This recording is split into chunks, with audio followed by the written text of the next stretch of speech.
everybody. Welcome to Show and Tell for the month of August. So glad that you guys are here with us. We do this monthly.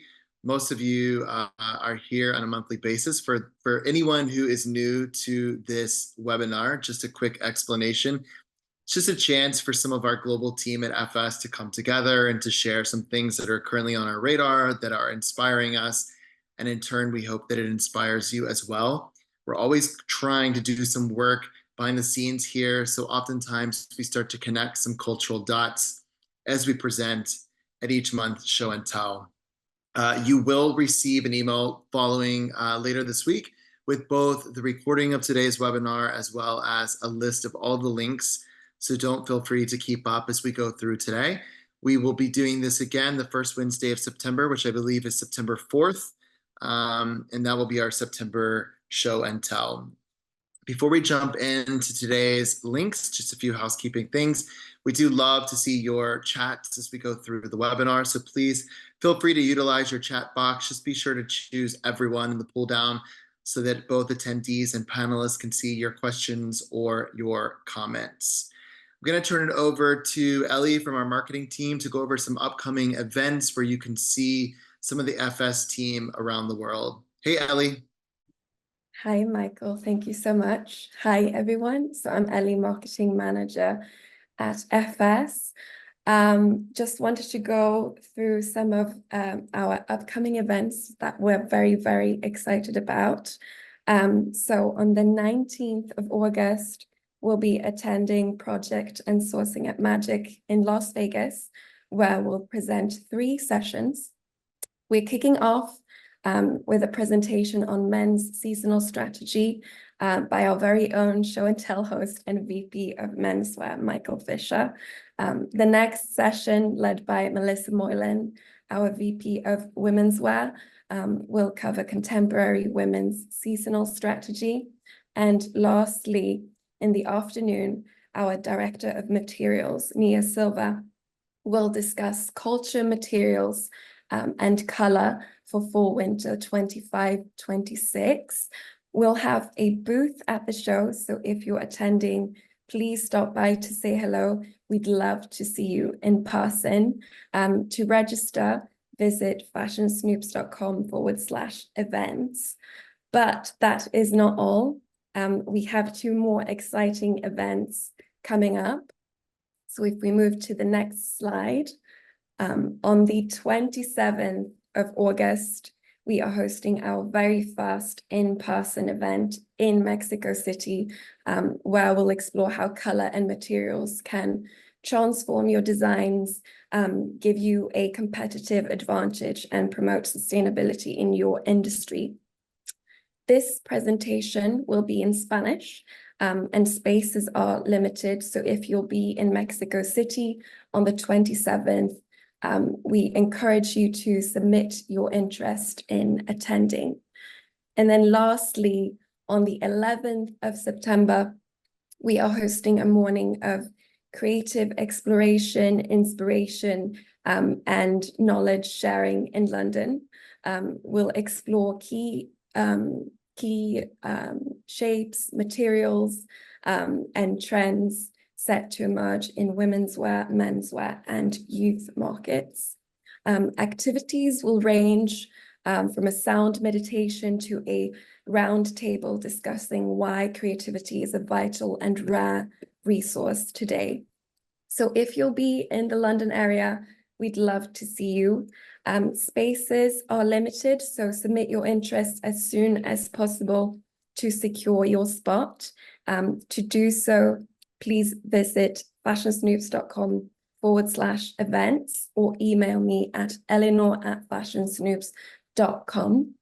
We hope to see you at either of these events or maybe all, who knows. But that's all from me. Back to you, Michael, to kick off the August Show and Tell. Great, thank you, Ellie. So London, Las Vegas, and Mexico City. So if any of you do come to Vegas, Melissa and I and Nia will be there. Please come and say hello. We always love to see you guys. And and see what you're doing for the season.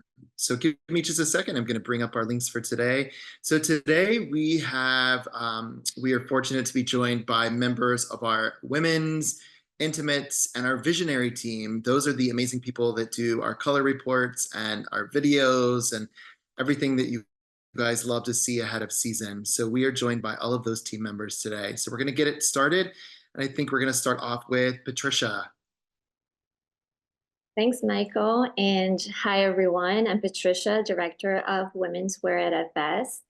And as we all know, the Paris Olympics is well underway, and there's just so much for us to talk about.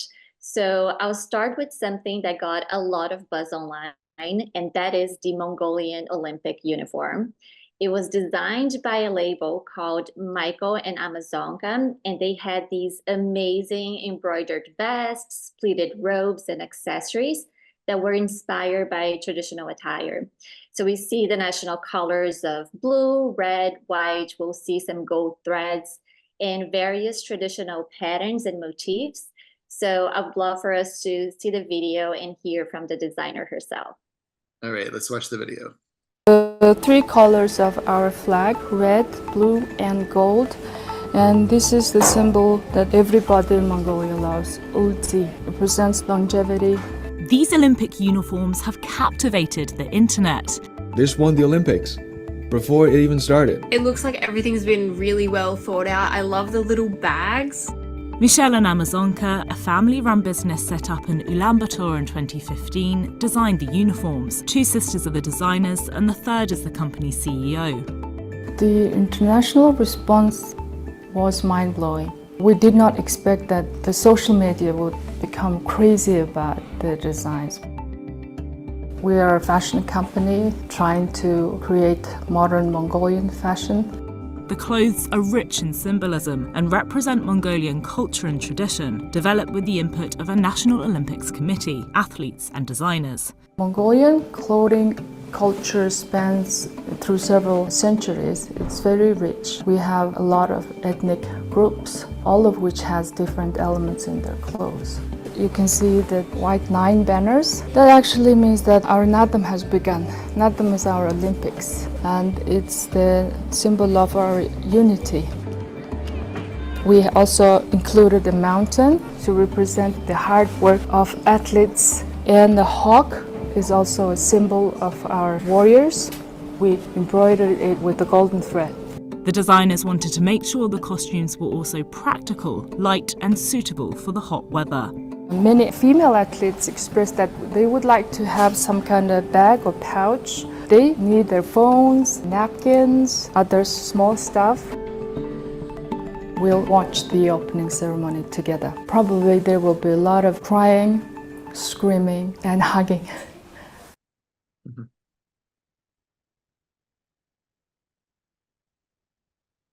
I'm glad you included that, Patricia. By far, I think everyone thought it was like the best uniforms internally.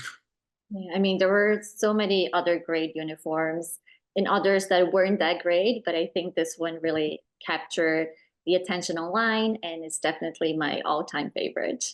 So on the theme of sports, but now moving into soccer, I don't think we need to go through their Instagram handle there. I came across this collaboration between Adidas and Someone Somewhere, which is a collective of women artisans based in Mexico. So this is a collection of hand-embroidered jerseys for the Mexican national team. And the collection celebrates Mexican cultural heritage, and it aims to honor the remarkable work of these Mexican artisans. A fun fact is that each shirt took over 11 hours of hand embroidery work, which is a lot. And it is now available to fans and collectors through the Adidas Club. So I love this, another great example of, infusing cultural heritage through the hands of local artisans in just really cool designs. Wow. There's a lot of Olympics content today. I think everyone's inspired by that. Great. We'll see you in a little bit later. We're going to go to Melissa with some more Olympics.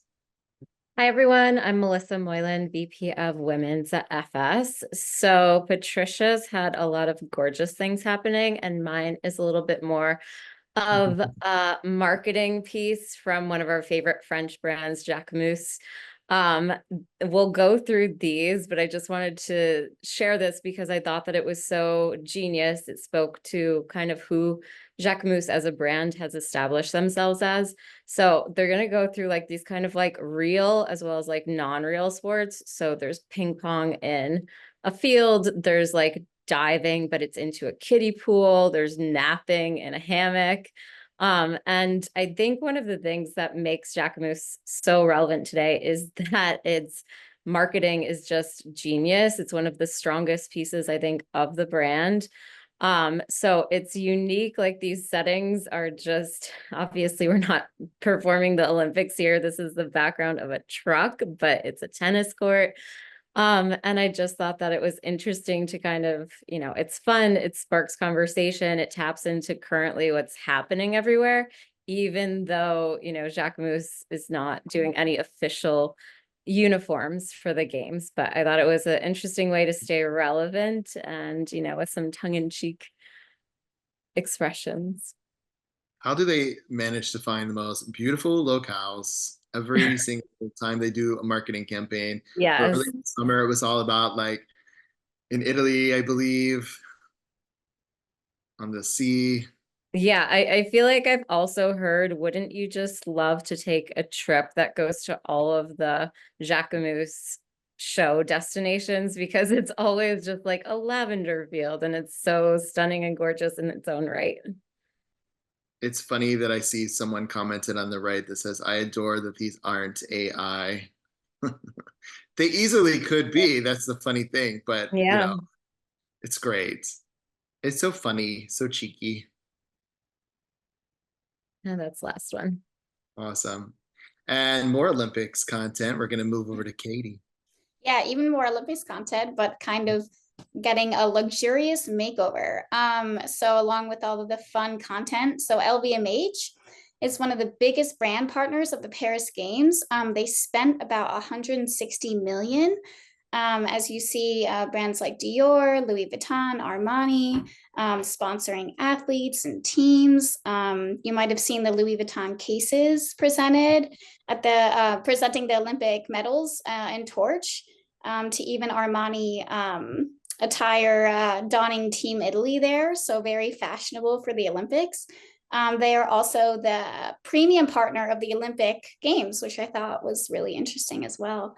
I think it gives them, a large global stage, especially post-pandemic, where we're seeing just a massive audience compared to previous Olympics, tuning into the show and tuning into what people are wearing and what the athletes are wearing. I found an interesting fact or quote from the article was that 64% of the sponsors for the Olympics are non-local, compared to 14% for the Tokyo Games. So I think that's a really big,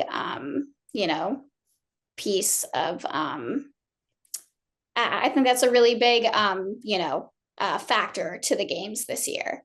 As I said, I think it gives an opportunity to appeal to a really large audience. And in addition, this article also mentions how, it's a chance for luxury to prove that, it's worth it following a backlash against sky high prices. It's a way for them to sort of brand themselves and sponsoring this year's games as well. So I thought it was really interesting. Yeah, definitely one of the chicer Olympics. I wish that there was a photo here, but even the trays, they presented all the medals on were Louis Vuitton trays. So definitely not used to seeing that in other cities that we've been to before. Yeah, very fashionable. Yeah. All right. And we are going to introduce our newest member of the FS team who's on today's webinar.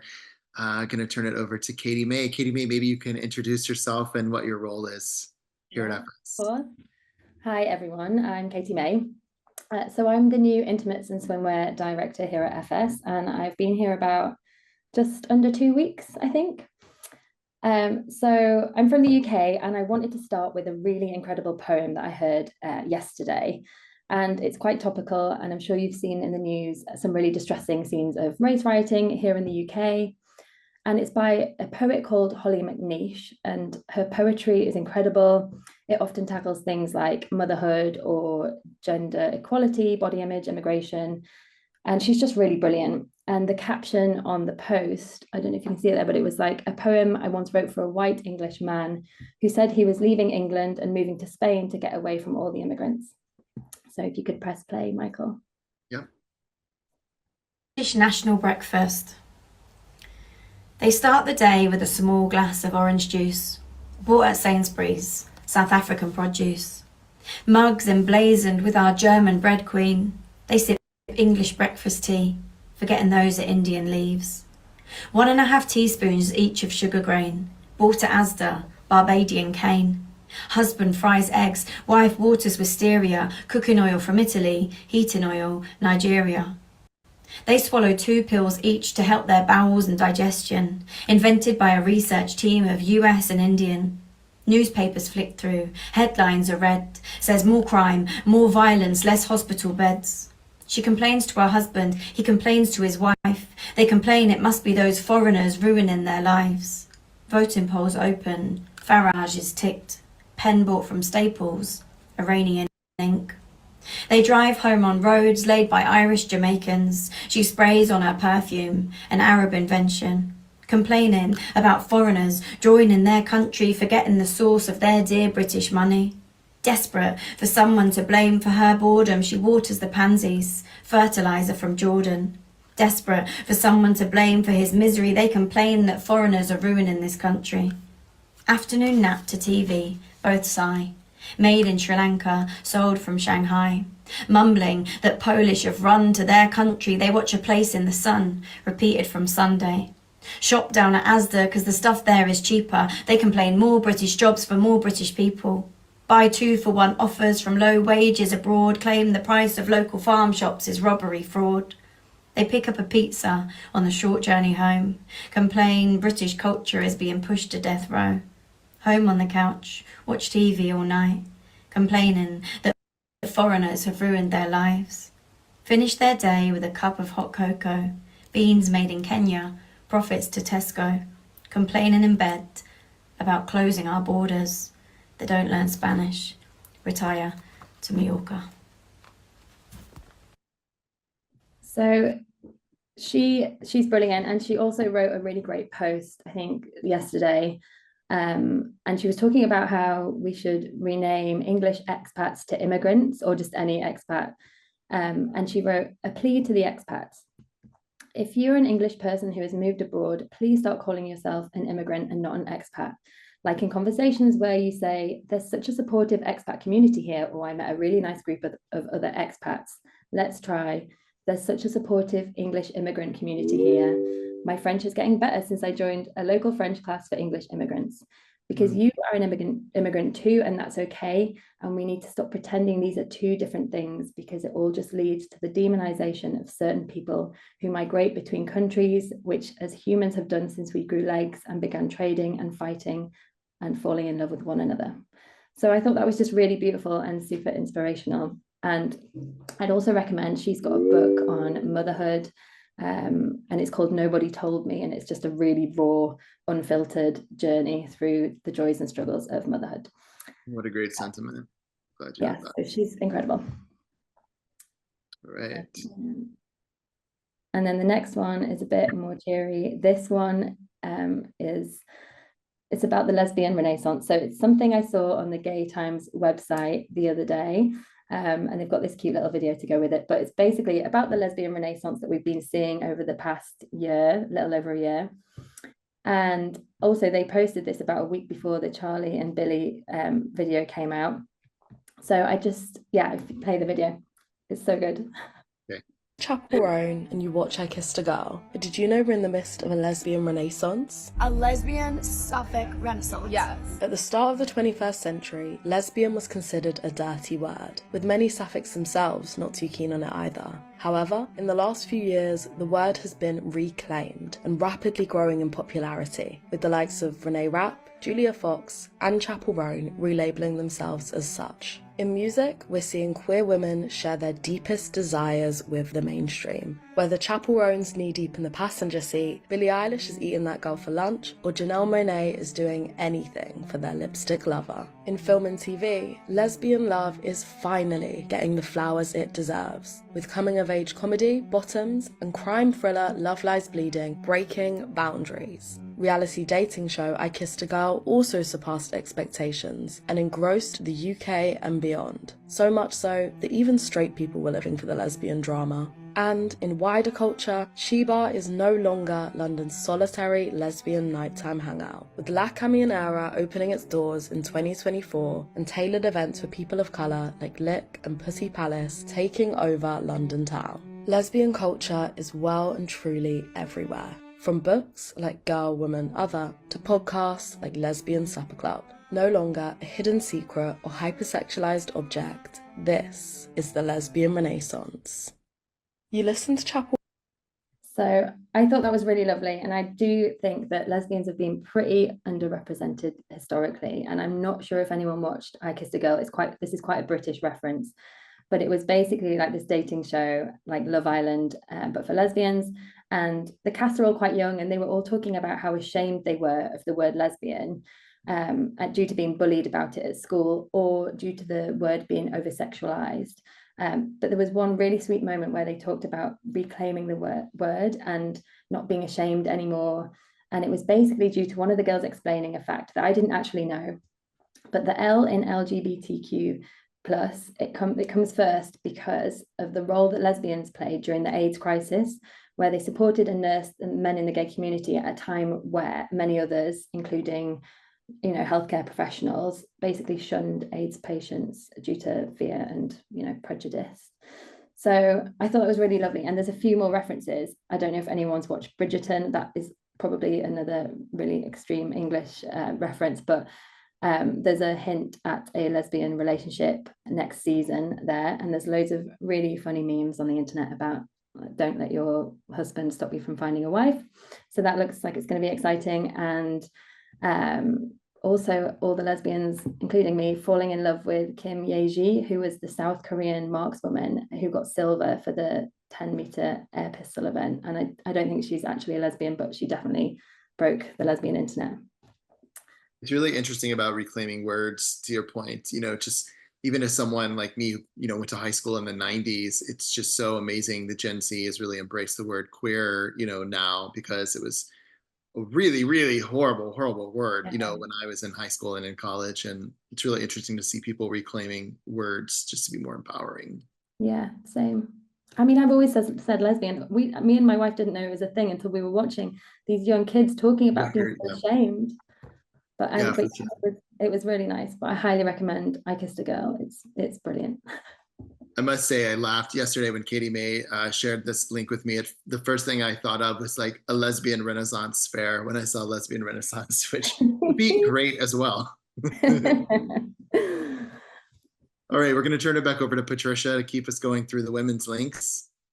All right, so I came across this company called Alabaster, who is redesigning the Bible. So all the books feature this stunning visual imagery and thoughtful design. I feel like they all kind of look like coffee table books. Mm-hmm. And I just thought it was cool to sort of like innovate and rethink a product that we don't necessarily associate with cool design. And it does make me think about what are these other things that we could probably be redesigning.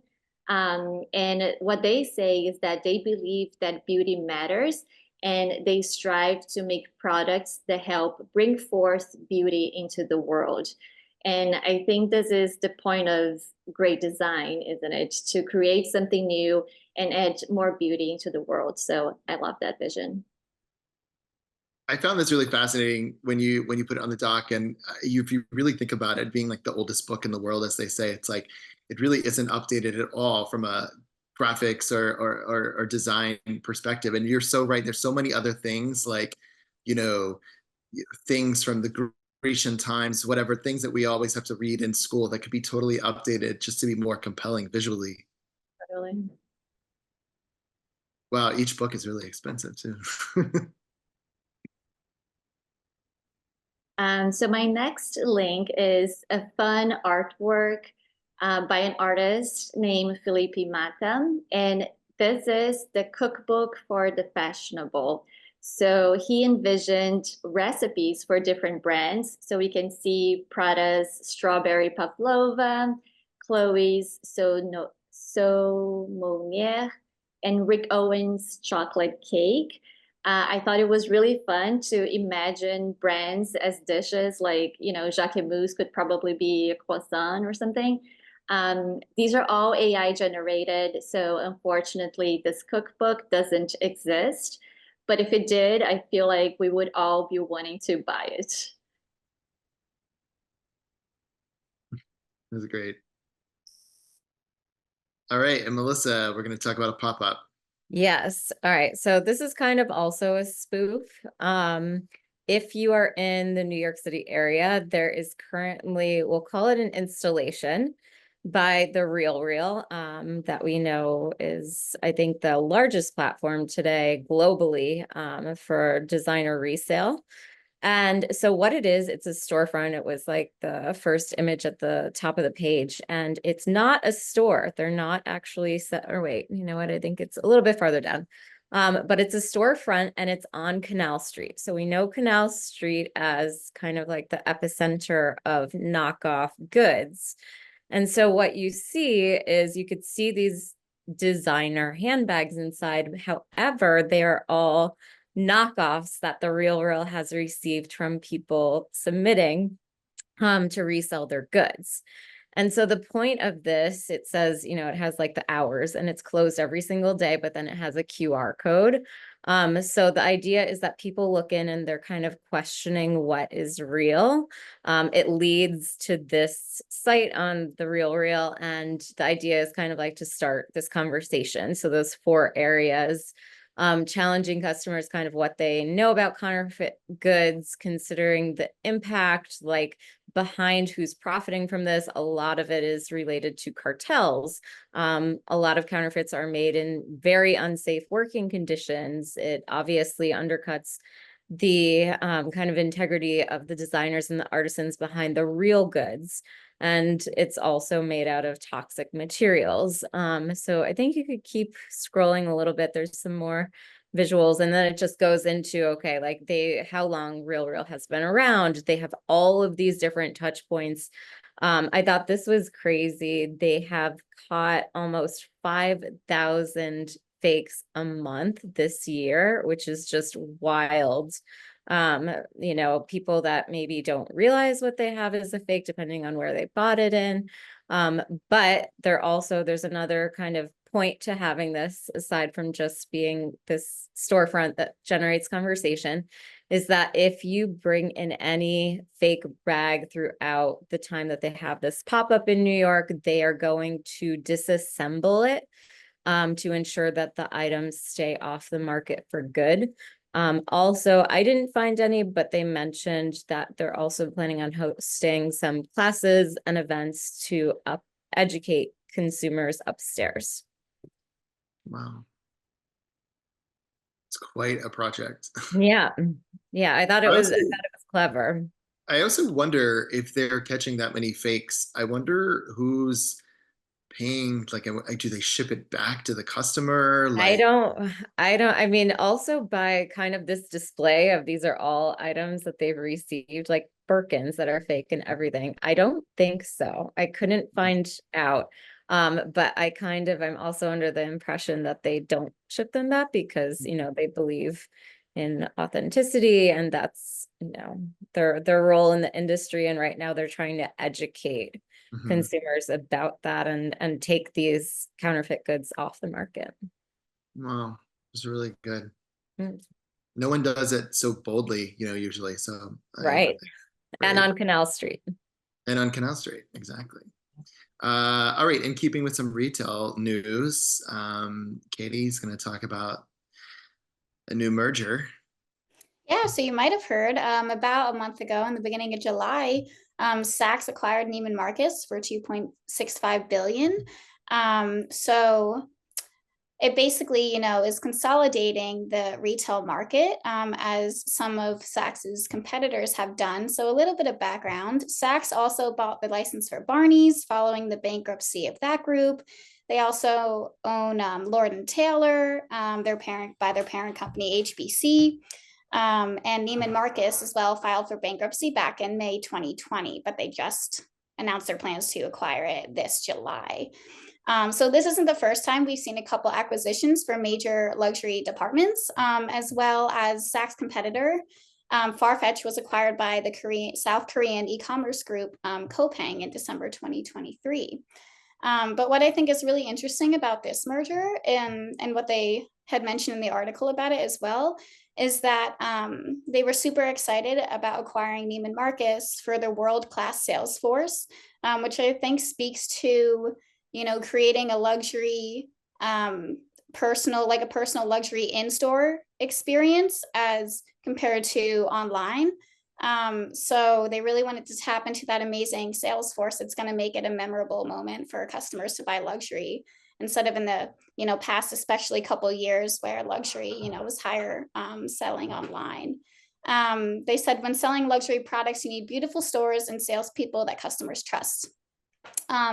So the acquisition of Neiman Marcus makes Saks Global, as the new group will be called, basically the dominant player in the market with the combined 75 stores, including 2 Bergdorf Goodman locations, as well as 100 off-price outlets, which is really interesting, a lot of off-price. And I think that's something else to highlight as well is the focus on brick and mortar. So Saks said that they plan to invest in technology, including artificial intelligence, as well as focusing on legacy and emerging brands. Also, what I think is interesting, I see sort of a race for retail real estate. Similarly, LVMH is also looking at doing the same sort of capturing, retail real estate throughout the US. And so they're not planning on closing any stores or digital businesses in any way, but they really want to overhaul the brick and mortar area like never before. So I think it's really interesting to have this refocus on retail when we've seen so much, of a decline in the past, many years on retail. So we'll have to see how it, changes the market and attracts people to shop luxury in store. So yeah. I think you brought up a really interesting point. If anyone kind of reads a lot of behind the scenes intel about all of these mergers and acquisitions, retail increasingly is just becoming a real estate portfolio game more than anything else. That's where they're really making their bottom line. It's through the real estate. So I'm glad that you brought that up. They better not do anything to Bergdorf Goodman though. No, same I had here. the same thought, Michael. I mean, we lost Barney's. We don't want anything to happen to Bergdorf either. So related to that, before we get to my next one, is that I don't know if it's my algorithm, but I keep seeing that in New York next year, Printemps, the French department store, is opening in New York City.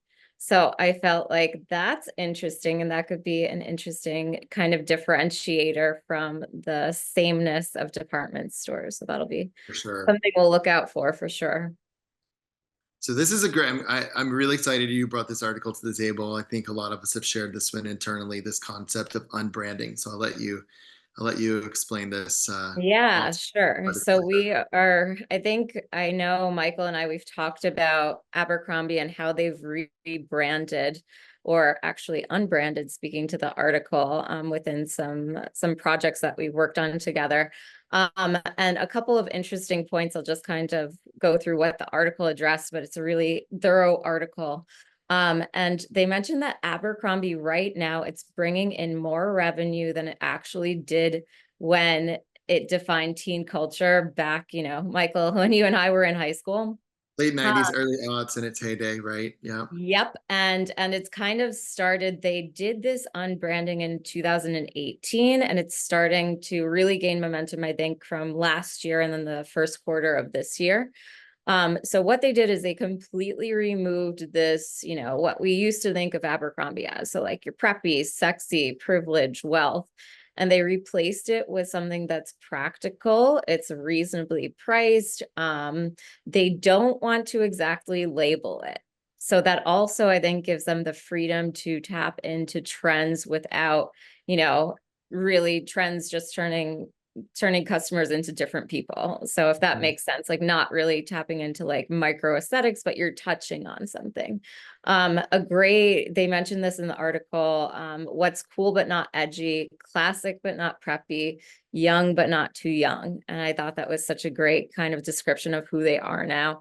It goes into a lot of the people that are principals there now, from their chief product officer. It also kind of goes into what their headquarters looks like now.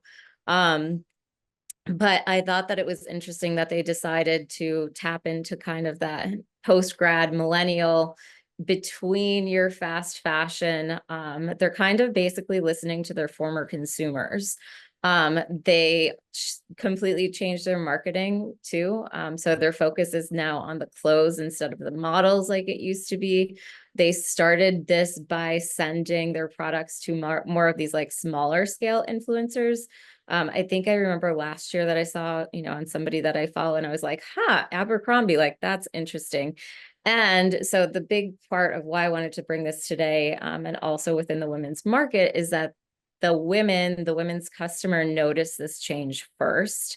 So there's a ton of dresses on Abercrombie now. They decided to focus there. They also expanded their sizing, which I thought was really great and relevant. The quality is higher than you would find from fast fashion. They also mentioned that half of their women's sales are from their Curve Love line, which is an expanded size range and also fit. They realized they kind of found a hole in the market, and they said like 25-year-olds, again, this is back in 2018, but they were looking at the market. They said 25-year-olds, they complained that they don't ever find like a nice wedding guest dress. I know I've also seen other articles that have said like, why are dresses like $500 for women's now? So they're promoting within their stores the A&F wedding shop for like your wedding guest dresses. And I think that's kind of genius. They found a hole in the market. They went for it. They have tons of dresses. When you look at their assortment online, it really does kind of tap into many of the current trends that we're seeing, but it's not an explosion of trends. So it's tasteful. Again, it's more millennial, it's not Gen Z. So I thought that that was really an interesting approach that they've applied, and they're obviously benefiting from it. Yeah, I could do a whole webinar on just this article. It's probably one of the most interesting articles in the last couple of months that I've read, and I've gotten a lot of use out of it. But, you know, their CEO is a woman named Fran Horowitz, and she's just done an amazing job along with some of the other merchandising people. But this concept of unbranding is really important, and we work with a lot of heritage brands in our work at FS, and increasingly we're trying to kind of find ways that you're not so tethered to what was done before in the glory days. That doesn't necessarily mean it's what you want to do going forward. And it's just really great to kind of release yourself from the pressure of the heritage and just kind of find a new point of view for a modern consumer. And they're doing a great job at that. On the men's side, the merchandise is great. It's kind of Aimé Leon Dore, Fear of God light, if you will. The fabrics still are wonderful fabrics. The stores are light and airy and open. I highly recommend that you check it out if you haven't. It's just a great case study in just modernizing heritage, and their sales show, certainly. Thanks for bringing that to the table, Melissa. Yeah, when you guys get the links this week, do yourself a favor and read through the article. It's very long and meaty, but it's great. Thanks, women's team, Intimates team. We're going to move on to our second half of the webinar with links from our visionary and color teams. And I think Joe's here with some Olympics color intel. Yes, thanks, Michael. Hi, everyone. I'm Jo Thomas, the Director of Colour here at FS. And yeah, running with the Olympics theme. I've actually been watching a lot more of the Olympics than I thought I would be. And what I really noticed was the vibrancy of the hues that have been used across the team's kits and the tracks. And what particularly caught my attention was the update to the traditional red tracks into one of my personal favorite colors of purple. And this bold choice not only challenges those more aesthetic conventions, but also promises to offer significant improvements in both performance and experience, not only for the athletes, but actually for the spectators. So the purple color can actually provide better visibility to viewers that are both in the stadium and those that are watching on the television. And when we look at the color culturally, let me just stumble over that another time. It's often associated with creativity, luxury, and royalty. And it really reflects this ambition and prestige that Paris is really aiming to project during the Games. And this choice is really designed to make the event visually distinctive and really memorable. And we know that the choice of colours can also have really big effects on the players and the spectators, enhancing their performance as well. And not only is the colour quite interesting, but so is the material that's been used. So the organisers of the event worked in tandem with a fish company to actually incorporate seashells elements into the compound material used to design this running track. And I just think that's really cool. It highlights how innovation can really arise in these more sustainable solutions. And sometimes mixing up tradition or what we know can have these hugely impactful outcomes. Great. I noticed it straight away at the beginning, the color change. Yeah. So different than the usual clay red. Yeah, and against the green as well. It's so nice. Yeah, great. Okay. So my next link is actually a journal post from one of my favorite beauty brands, and Katie May might know it quite well as it was set up in where she's based in the UK. And it's a brand that really exists as an amplifier of the natural world and as a community problem solver. And I really highly recommend it as a beauty brand. But I actually really love their journal posts. They cover quite a lot of really interesting projects and topics. So they recently covered about the vibrant ecosystems of Moorea, which is an island in the French Polynesia. And they're focusing on this groundbreaking biodesign project at the innovative intersection of microbiology and Indigenous wisdom. And at its heart is this captivating radiance of bioluminescent algae. So you can see the pictures on the screen there of the blue. It's absolutely incredible. So this research really explores the microscopic world to answer a really macro question: how can design cultivate connections between scientific and Indigenous communities? And the answer emerges in this rich microbial diversity that you can see here. So these photosynthetic microorganisms are carefully encapsulated and emit light in response to touch. So remarkably, they actually sustain themselves for over 6 months using only sunlight as an energy source. So 3 local artisans, each possessing a really instinctive understanding of the island's complex ecosystems, collaborated to create the artifacts that you can see on screen there. So the first one is a bioluminescent drum that combines ancient rhythms with the glow of living light. Then we have a mother of pearl necklace that actually pulses with the wearer's breath, symbolizing this kind of interconnectedness of life. And then finally, there's a swimsuit that's inspired by this dangerous practice of night spearfishing and potentially offers a kind of added safety feature due to the bio-illuminated essence. And I just thought this project was absolutely incredible and quite otherworldly, really showcasing what happens when collaboration between science and artisans creates this like truly beautiful and sustainable outcome. I also recommend watching the video when you get a chance, if you dig into this article a bit more to learn more. It's great. Maybe because I watched Moana for the first time with my son last weekend, but even the colors really give me like those kinds of vibes. Yeah. Anytime anyone says bioluminescent, what was it? Hang on, I can't even say it now. But the I just think of the Moana crab. Yeah. Oh yeah. The one. Yeah, I know. Bioluminescent algae. Yeah, exactly. Heckles is so beautiful, Joe. I've got a subscription box for them. They've got a really great Same. subscription box.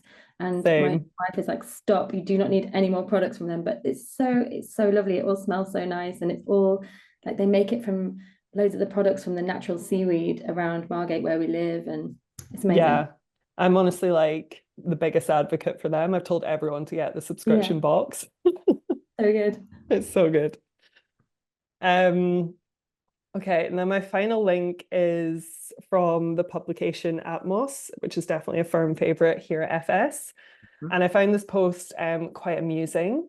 So following a deep dive into online reviews of popular natural attractions, Scottish photographer Paul Hempstead reflects on whether technology, mass tourism, and influencer culture has eroded our connection with the natural world. So the photographer had traveled from Scotland to America to really capture this good old slice of American light. And what he ended up with was quite a different adventure where he was questioning his relationship with travel and how he now visits places he once felt so detached from. Was he truly taking it in, or was he too busy taking photos to appreciate the magnitude and the drama of these iconic surroundings? And this led him to then think about other people's interactions with these landscapes. And especially now we're in an age of digital exploration, our Instagram feeds overflow with these kind of snapshots of awe-inspiring landscapes. But with nature now much more digitized, it seems that there exists this kind of disconnect between us as travelers and the environments that we explore. So he wanted to highlight that just like a simple read through any natural attractions Google reviews or TripAdvisor page will quickly shed light on what the average tourist kind of has to say. So the expectations that we as travelers put upon nature's most magnificent creations are often so unreasonable, like no toilets, bad access, too steep, don't bother, or my favorite, that was too much orange.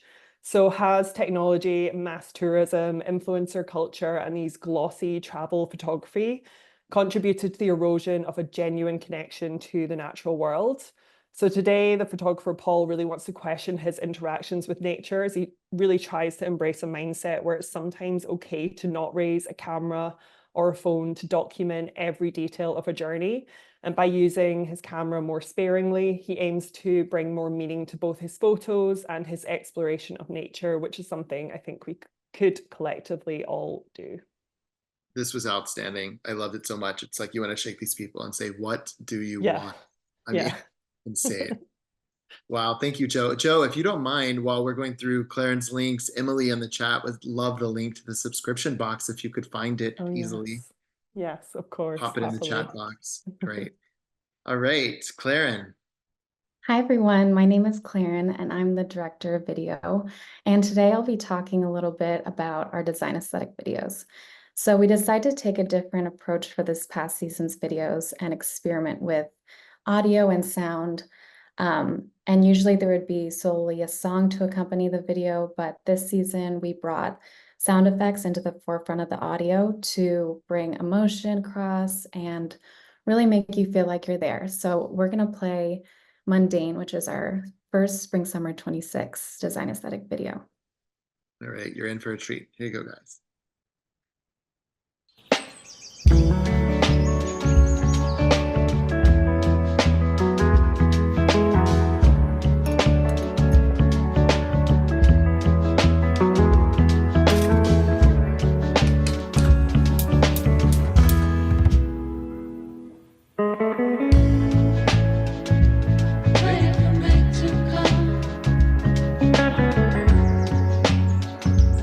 Open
So that's one of my So favorite videos, I think, ever.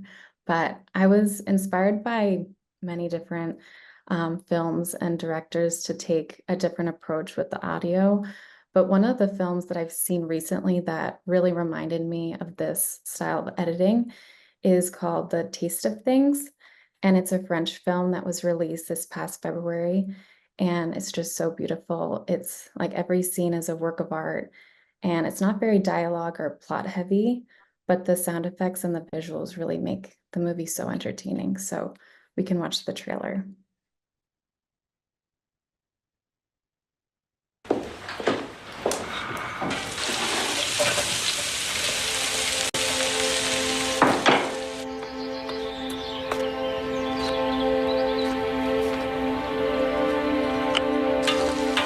Plus de 20 ans à travailler ensemble.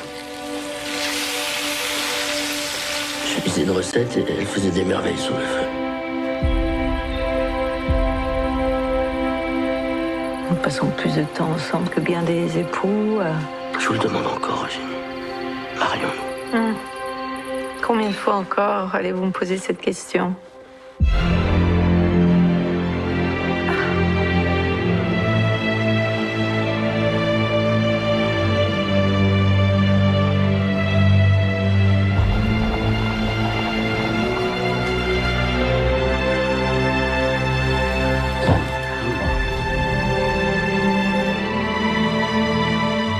Le bonheur, c'est de continuer à désirer ce que l'on n'a déjà, mais vous ne vous êtes jamais eu.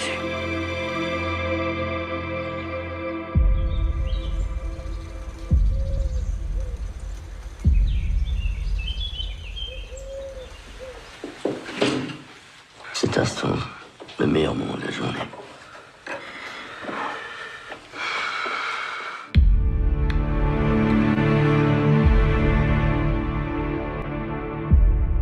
So it's such a beautiful movie, and I really recommend you watch it.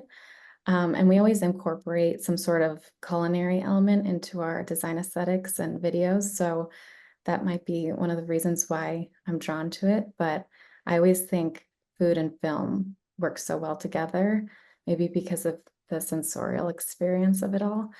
But I've also, on to the next links, I've been seeing brands emphasizing sound too in their marketing videos. And what they'll do is heighten the sound effects of their products to emphasize their importance.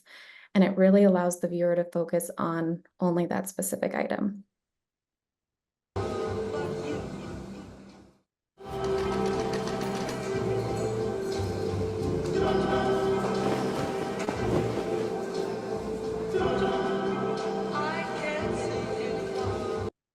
It makes everything so dreamy. I know. And another one.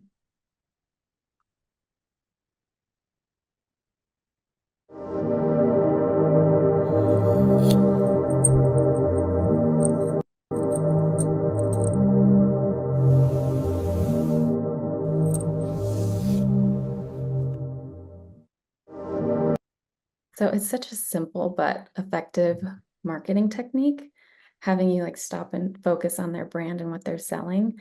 I think the audio really grabs your attention. I think it's so effective. But lastly, I wanted to share an Instagram account that I've been loving, and it's You've Actually Got Mail. So she takes snapshots of everyday life and pairs it with really pretty music and a voiceover of her saying an inspirational message or just her thoughts on a topic. And a lot of times they feel nostalgic, talking about old movies or just her life in London. But I love her videos.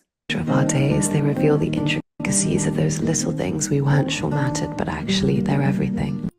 I once read details are all that exists. They give us the texture of our days. They reveal the intricacies of those little things we weren't sure mattered, but actually they're everything. So great.